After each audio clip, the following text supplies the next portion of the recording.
Subscribe करें हमारे कोणांग music channel को और नए छत्तीसगढ़ी गानों के अपडेट के लिए बेल आइकन को क्लिक करें।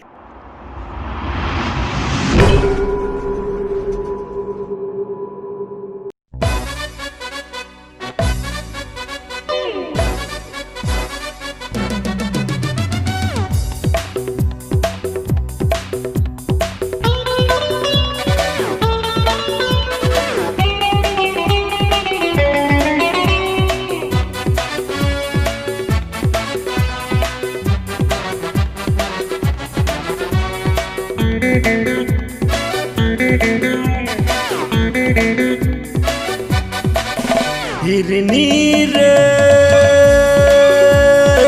माया के मधुर पियाना, हिरनी रे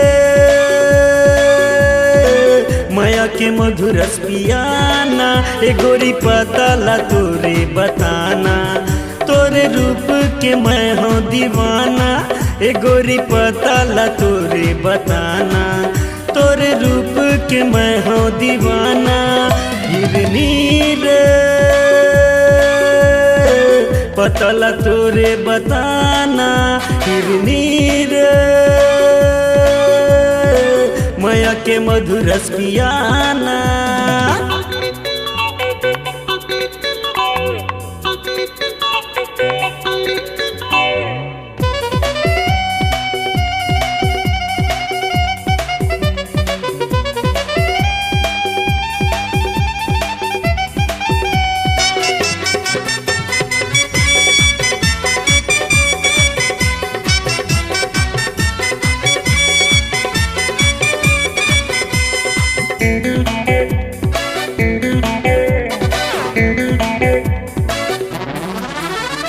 जब ले मैं देखे हवा तोला गोरी, कछु नहीं भावा मोला फुल सुंदरी।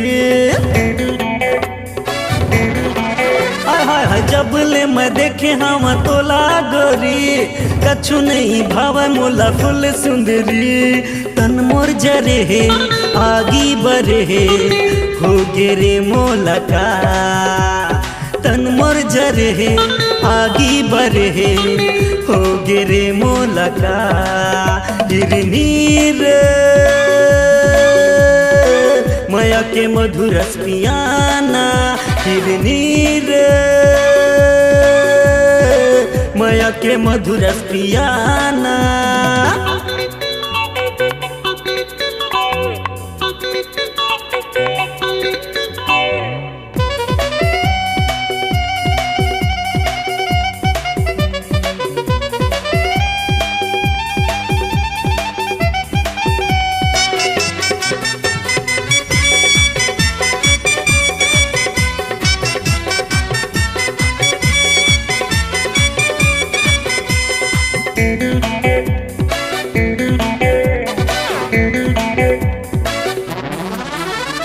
तीर मत आके गोरी मोला रिझाए, सपना में आके मोला गुद गुदाए।